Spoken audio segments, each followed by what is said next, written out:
Hello everyone, welcome to resonance science. तुमचं सर्वांचं resonance सायन्समध्ये स्वागत आहे. मित्रांनो, जो काही राज्यसेवा मुख्य परीक्षेचा पेपर झालेला आहे, GS पेपर नंबर 1, त्यामध्ये जे काही रिमोट सेन्सिंग आहे, सायन्स अँड टेक्नॉलॉजी आहे, त्या सायन्स अँड टेक्नॉलॉजीचे जे काही 5 क्वेश्चन्स आहेत, ते 5 क्वेश्चन आपण आज डील करण्याचा प्रयत्न करू आणि त्याचे काही जे आन्सर्स आहेत ते आन्सर पाहण्याचा प्रयत्न करू. मित्रांनो, जे काही 5 क्वेश्चन होते ते 5 क्वेश्चन सोपे होते, एवढे काही कठीण नव्हते. बरं, ज्यांनी अभ्यास केला असेल, ज्यांनी रिमोट सेन्सिंग व्यवस्थेबद्दल समजून घेतलं असेल, त्यांना 5चे 5 क्वेश्चन डील व्हायला पाहिजे अशी माझी अपेक्षा आहे. कारण हे जे काही क्वेश्चन आहेत त्या क्वेश्चनमध्ये एक क्वेश्चन किंवा 2 क्वेश्न हे जे रिपीट झालेले आहेत आणि 3-4 क्वेश्चन जेवढे काही क्वेश्चन आहेत, एक सोडला तर बाकीचे सर्व क्वेश्चन आपल्या टेस्ट सिरीजमधले तुम्हाला पाहायला मिळतात. त्याच्यामुळे काय आहे, सोपे क्वेश्चन होते.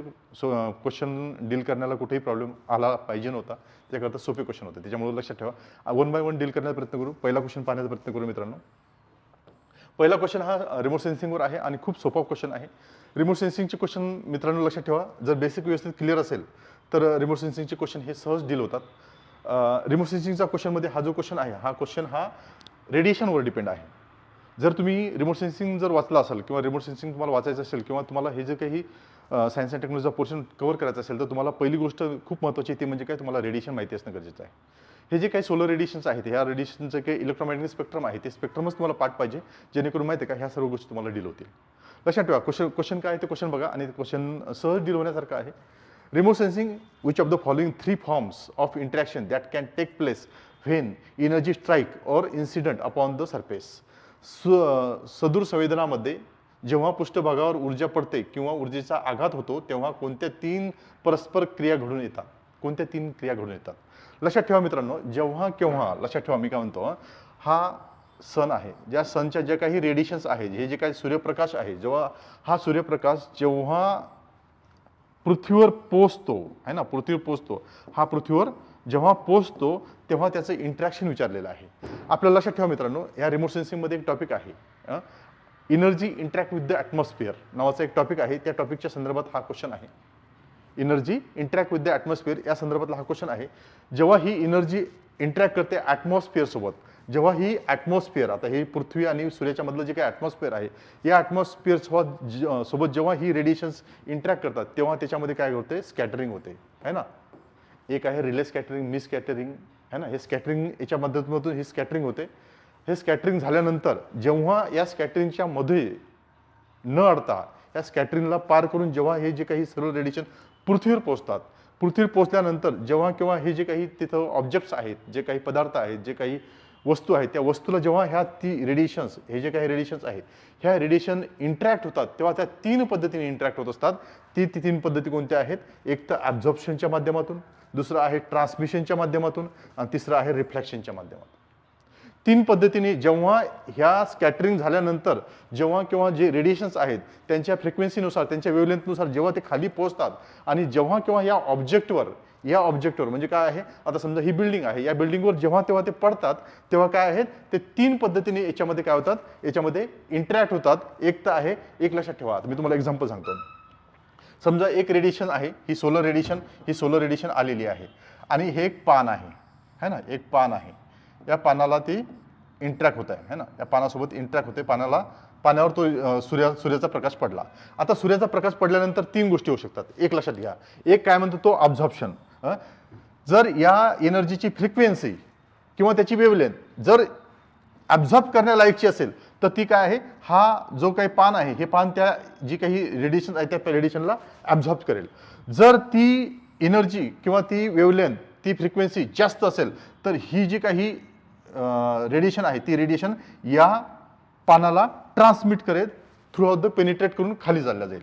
जर या रेडिएशनची फ्रिक्वेन्सी किंवा वेव्हलेंथ जर कशी रिफ्लॅक्ट होण्यालायकची असेल, रिफ्लॅक्ट होणारी असेल तर ती काय आहे, ही रिफ्लॅक्ट होऊन वापस चालल्या जाईल.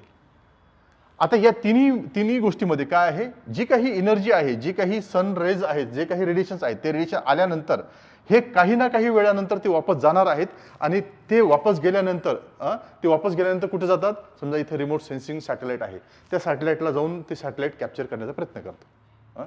तर सिंपल प्रोसेस होती रिमोट सेन्सिंग मधले काय आहे तर या पद्धतीने ते डील करण्याचा प्रयत्न करते की काय आहे या 3 प्रोसेस आहेत त्याच्यामध्ये की जेव्हा जी काही एनर्जी आहे ती जेव्हा या ऑब्जेक्टला येऊन मिळते तेव्हा काय आहे 3 प्रोसेस होतात. ऑब्झर्वेशन आहे, ट्रान्समिशन आहे, रिफ्लेक्शन आहे. स्कॅटरिंग वेगळं मित्रांनो है ना, स्कॅटरिंग वेगळं आहे. स्कॅटरिंग बी 3 प्रकारची आहे है ना, रिले स्कॅटरिंग, मी स्कॅटरिंग आणि आणखी एक स्कॅटरिंग आहे. त्या 3 पद्धतीने ती स्कॅटरिंग होते. त्या स्कॅटरिंगमध्ये तो वेगळा अवघड आहे. स्कॅटरिंग झाल्यानंतर जेव्हा ते त्याच्यातून वाचतात त्याच्यानंतर याला येऊन मिळतात. या पद्धतीने हा क्वेश्चन होता. मग याचं उत्तर काय आहे? पहिलं आहे. त्याच्यानंतर दुसरा क्वेश्चन बघा काय म्हणतो. हां, दुसरा क्वेश्चन काय आहे तर दुसरा क्वेश्चन बघा लक्षात घ्या. हवाई छायाचित्रामध्ये संलग्न छायाचित्रात अंदाजे द्विरक्त क्षेत्र असते किती टक्के असते है ना, किती टक्के असते? In aerial photograph the overlapping, त्याला ओव्हरलॅपिंग म्हणतो आपण. त्याला काय म्हणतो आपण? ओव्हरलॅपिंग है ना, त्याला ओव्हरलॅपिंग म्हणतो है ना. ओव्हरलॅपिंग 2 पद्धतीचे असते मित्रांनो. एक आहे एंड ओव्हरलॅपिंग, दुसरा आहे साइड ओव्हरलॅपिंग. साइड ओव्हरलॅपिंग लक्षात ठेवा मित्रांनो. साइड ओव्हरलॅपिंग आणि जी काही एंड ओव्हरलॅपिंग आहे. आता हे जे काही एक्झाम्पल सांगितलेलं आहे त्यांनी ते कशाचं एंड ओव्हरलॅपिंगचं आहे. याच्यामध्ये जे काही समजा मी काय म्हणतो एक माझ्याजवळ काय आहे आता मी एरियल फोटोचा विषय चालला आहे ना, काय आहे एरियल फोटोग्राफ. आता एरियल फोटोग्राफ कशाने घेतात तर बऱ्याच साऱ्या यांनी एरियल फोटोग्राफ आहेत. एक तर प्लेननी घेतला जातो, एक तर ड्रोननी घेतला जातो किंवा बलूननी घेतला जातो आणि बरेच सारे आजकाल नवीन सॅटेलाइटनी पण घेतला जातो आणि बरेच सारे असे काय आहेत बरेच सारे इक्विपमेंट्स आहेत त्याच्या माध्यमातून आपल्याला एरियल फोटोग्राफ घेतला जातो. आता काय आहे हा जो एरियल फोटोग्राफ आपण जेव्हा घेतो तेव्हाचा हे जे काही ओव्हरलॅपिंग आहे ते ओव्हरलॅपिंग याच पद्धतीने सांगितलेलं आहे. कोणतं आहे? एंड आणि साइड ओव्हरलॅपिंग. आता याचा एक्झाम्पल जे सांगितलं आहे त्याने ते एंडचं सांगितलेलं आहे. एंड ओव्हरलॅपिंगचा विषय आहे हा. आता काय होतं समजा आता हे प्लेन आहे, आता हे प्लेन आहे किंवा एक ड्रोन आहे. हा ड्रोन असा मूव्ह करतो है ना, अशा मूव्ह करतो. जेव्हा जेव्हा हा मूव्ह करतो तेव्हा तो काय करतो हे फोटो घेत चालतो है ना, हे फोटो घेत चालतो है ना, फोटो घेत चालतो.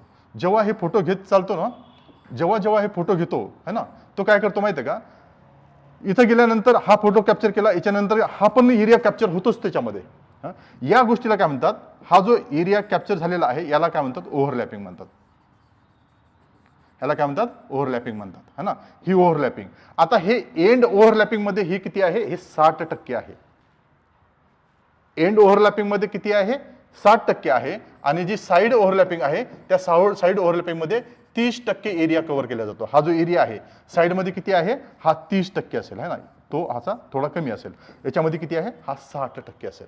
त्याच्यामुळे लक्षात ठेवा हा बेसिक आहे, बेसिक प्रिन्सिपल आहे. हा आपण टेस्ट सिरीजमध्ये पण आपण हा क्वेश्चन डील केलेला होता. त्याच्यामध्ये संदर्भातला हा क्वेश्चन आहे. मग उत्तर काय आहे? 3 आहे त्याचं. त्याच्यामुळे हे लक्षात ठेवा. 118वा क्वेश्चन बघा काय आहे, काय म्हणतो? इलेक्ट्रोमॅग्नेटिक स्पेक्ट्रम संदर्भात आहे की काय आहे? The wavelength range of visible light is. Visible लाईटचा हा मला वाटतं 13 नंतर 3-4 वेळेस येऊन गेलेला क्वेश्चन आहे. तुम्हाला ही वेवलेंथ पाठच पाहिजे. किती आहे वेवलेंथ? ती 0.4 to 0.7 म्यू है ना, इतकी आहे. त्याच्यामुळे लक्षात ठेवा मित्रांनो ही जी फ्रिक्वेन्सी आहे ती फ्रिक्वेन्सी तुम्हाला माहितीच पाहिजे होती. आता ही जी फ्रिक्वेन्सी बघितली तुम्ही, ही फ्रिक्वेन्सी कशाची आहे? ही कशाची आहे आणि ही कशाची आहे? ही रेडिओ वेव्हची आहे. कशाची आहे? रेडिओ वेव्हची आहे. काय आहे? ही जी व्हिजिबल लाईटची जी काही फ्रिक्वेन्सी आहे ही कशाची आहे है ना, ही कशाची? रेडिओ वेव्हची आहे. ही मायक्रोवेव्हची आहे, मायक्रोवेव्हची आहे. आणि ही जी काय आहे ही इन्फ्रारेडची आहे, इन्फ्रारेडची आहे. त्याच्यामुळे हे लक्षात ठेवा है ना. ह्या फ्रिक्वेन्सी दिलेल्या आहेत, फ्रिक्वेन्सी दिलेल्या आहेत. ह्या फ्रिक्वेन्सी तुम्हाला माहित असले पाहिजे, वेवलेंथ माहित असली पाहिजे की कोणती कोणाची किती वेवलेंथ आहे. तर ह्या 3-4 वेवलेंथ सांगितले आहे त्यांनी. तर त्यांनी काय विचारलं होतं, जे काही दृश्यमान आहे, दृश्यमान म्हणजे काय आहे? हा जर समजा हा इलेक्ट्रोमॅग्नेटिक स्पेक्ट्रम आहे है ना, हा इलेक्ट्रोमॅग्नेटिक स्पेक्ट्रम आहे. तर आपल्याला जे काही आज आपण जे प्रकाश पाहतो त्या प्रकाशमधला फक्त आपण छोटासाच पार्ट पाहतो आपण हा. आणि ह्याला काय म्हणतो आपण? ह्याला व्हिजिबल स्पेक्ट्रम, व्हिबगोर्स म्हणतो व्हिबगोर्स. हा जो पोर्शन आपल्याला दिसतो आज आपण जो पृथ्वीवर पाहू शकतो आपण, काय आहे इथं ultrasonic rays, X rays, gamma rays, तिथून नाहीतर इन्फ्रारेड्स, मायक्रोवेव्हज, रेडिओज हे आपण पाहू शकत नाही. पण आपण पाहू शकतो काय, जो व्हिजिबल पोर्शन आहे तो व्हिजिबल पोर्शनच आपण पाहू शकतो. त्याच्या संदर्भात विचारलं आहे की जो व्हिजिबल आहे, दृश्यमान प्रकाश आहे, हा याची फ्रिक्वेन्सी किती आहे? ही जी फ्रिक्वेन्सी, ही फ्रिक्वेन्सी किती आहे ते विचारलेलं आहे. त्याच्यामुळे ते लक्षात ठेवा. ठीक आहे. त्याच्यानंतरचा क्वेश्चन आहे, हा क्वेश्चन खूप मस्त आहे, सोपा आहे. तो लक्षात ठेवा. आता काय आहे, भारताच्या IRS प्रणालीतील सर्व उपग्रह ह्या स्वरूपाचे असतात है ना. All satellite belong to India's IRS series are of dash dash type. कशा टाईपचे असतात? आता तुम्हाला मित्रांनो लक्षात असलं पाहिजे की जे काही रिमोट सेन्सिंग आहे ते रिमोट सेन्सिंग मोस्टली म्हणतो 99% रिमोट सेन्सिंग आहे ना, 99% रिमोट सेन्सिंग ही जे काही त्याचे ऑर्बिट्स आहेत त्या ऑर्बिटवर डिपेंड असते कशा पद्धतीचे आहे. आता आपल्याला रिमोट सेन्सिंग आहे किंवा सॅटेलाइट कम्युनिकेशन आहे. सॅटेलाइट कम्युनिकेशन 3 पद्धतीने केलं जातं, लक्षात ठेवा. एक आहे काय आहे, एक आहे रिमोट सेन्सिंग, दुसरं आहे नेव्हिगेशन, तिसरं आहे कम्युनिकेशन. ही काही कम्युनिकेशनची साधनं आहेत. ही 3 पद्धतीची 99% पद्धतीने याच पद्धतीने असतात. काय आहेत? रिमोट सेन्सिंग सॅटेलाइट आहेत, नेव्हिगेशन सॅटेलाइट आणि कम्युनिकेशन सॅटेलाइट आहेत. आता याच्यामध्ये जे काही रिमोट सेन्सिंग सॅटेलाइट आहेत, या रिमोट सेन्सिंगचा जे काही ऑर्बिट आहे त्यांनी ऑर्बिट विचारलेलं आहे ना. काय विचारलेलं आहे? Belong to which type of, कशा टाईपचे असतात, हे कोणत्या टाईपचे असतात, कोणत्या पद्धतीने ते काय करतात, स्कॅनिंग करतात किंवा रिमोट सेन्सिंग कशा पद्धतीने करतात त्या संदर्भातला क्वेश्चन आहे तो. आता क्वेश्चन आहे रिमोट सेन्सिंगचा आहे ना, नेव्हिगेशनचा आणि कम्युनिकेशन सॅटेलाइटचा तो नाहीच आहे, रिमोट सेन्सिंगचा आहे. तर मग रिमोट सेन्सिंगचा असल्यानंतर काय आहे बघा, लक्षात घ्या. काय म्हणतो की तो कोणत्या पद्धतीचा आहे, म्हणजे जो काही ही पृथ्वी आहे, पृथ्वीनंतर आपल्याला माहिती आहे की रिमोट सेन्सिंग सॅटेलाइट कसे आहेत, हे लो अर्थ ऑर्बिट सॅटेलाइट आहेत. म्हणजे काय आहेत? लो अर्थ ऑर्बिट म्हणजे काय आहेत? ते 500 ते 1500 किलोमीटरच्या आतमध्ये, समजा आता ही पृथ्वी आहे, पृथ्वीच्या नंतर हे 2 आणि 3 आहे ना. कम्युनिकेशन सॅटेलाइट तुम्हाला माहिती आहे, कम्युनिकेशन सॅटेलाइट हे 36,000 किलोमीटरवर ठेवले जातात. जे काही नेव्हिगेशन सॅटेलाइट, आता हे कम्युनिकेशन आहे, कम्युनिकेशन सॅटेलाइट, नेव्हिगेशन सॅटेलाइट आहेत. हे नेव्हिगेशन सॅटेलाइट किती आहे? 36,000 ते 20,000 या दरम्यान ठेवले जातात. आणि हे जे काही रिमोट सेन्सिंग सॅटेलाइट आहेत हे ना, IRS सॅटेलाइट आहेत, हे IRS सॅटेलाइट 500 ते 1500 किलोमीटर या दरम्यान ते ठेवले जातात. म्हणजे ही अंतर किती आहे? 500 ते 15 आहे. हे किती आहे? याची फ्रिक्वेन्सी किती आहे? 20,000 आहे. आणि याचं अंतर किती आहे? याचं अंतर 36,000 किलोमीटर आहे. किलोमीटर इथपर्यंत त्याचं काय आहे. आता हे जे काही सॅटेलाइट आहे, आता हे सॅटेलाइट आहे, ह्याची जी काही ऑर्बिट आहे, ह्या ऑर्बिट असतात, ह्या ऑर्बिट काय आहे ते कशा पद्धतीने फिरतात है ना, याच्यावर तो क्वेश्चन आहे. क्वेश्चन काय आहे? हे जे काही ऑर्बिट आहे याची, या IRSची जी ऑर्बिट आहे ती कशा पद्धतीची आहे, कशा पद्धतीने ते जे काही रिमोट सेन्सिंग करतात ती ऑर्बिट कशा पद्धतीची आहे ते विचारलेलं आहे. तर ती कशी आहे? सन सिंक्रोनस ऑर्बिट आहे त्याची. आता सन सिंक्रोनस ऑर्बिट म्हणजे काय? आता ऑर्बिट कशा पद्धतीची आहे तुम्हाला ती ऑर्बिट सांगतो. एक आहे ही पृथ्वी आहे, एक आहे इक्विटोरियल ऑर्बिट, त्याला काय म्हणतो आपण? Jio stationery orbit. याला काय म्हणतो आपण? Jio stationery orbit. दुसरी आहे जिओ स्टेशनरी सन सिंक्रोनस ऑर्बिट. ही काय आहे? जिओ स्टेशनरी सन सिंक्रोनस ऑर्बिट. आणि एक आहे ती पोलर ऑर्बिट. ही पोलर ऑर्बिट. हां, तर लक्षात ठेवा, नेव्हिगेशन सॅटेलाइट साठी ही यूज केली जाते, कम्युनिकेशन सॅटेलाइटसाठी ही यूज केली जाते, आणि जे काही IRS सॅटेलाइट आहे त्या IRS सॅटेलाइटसाठी ही यूज केली जाते. म्हणून त्याने विचारलेलं आहे की काय आहे, ही जी काही IRSची जी काही ऑर्बिट आहे ही कशा पद्धतीची सॅटेलाइट आहे, ते कशा पद्धतीची सॅटेलाइट आहे, ते कसे आहेत, याला काय म्हणतात, ही जी ऑर्बिट आहे ती पोलर ऑर्बिट, त्या पोलर ऑर्बिटला काय म्हणतात? सन सिंक्रोनस ऑर्बिट. सन सिंक्रोनस का बरं म्हणतात? कारण सनची जशी मुवमेंट आहे, सूर्याची जशी मुवमेंट आहे, सूर्याची जशी, आता हा सूर्य आहे, या सूर्याची जशी मुवमेंट आहे तसाच तो सॅटेलाइट काय करतो? पोल टू पोल फिरतो.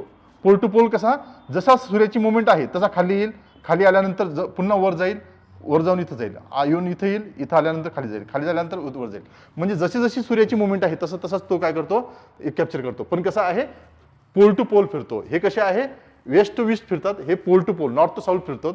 आणि हा सिंक्रोनस काय आहे? नेव्हिगेशन. पूर्ण पृथ्वी कव्हर होत नव्हती म्हणून या पद्धतीचं एक त्यांनी काय केलं? ऑर्बिट तयार केलेलं आहे. मग त्याच्यामुळे काय आहे?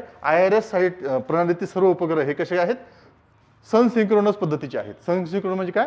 पोल टू पोल फिरतात. सनच्या जे सूर्य आहे त्या सूर्याच्या मुवमेंटनुसार तो फिरत राहतात. म्हणून त्याला काय म्हणतो आपण?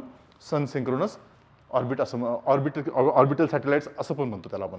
ठीक आहे. त्याच्यामुळे हा क्वेश्चन पण सोपा होता. त्याच्यानंतर GPS वर क्वेश्चन आहे.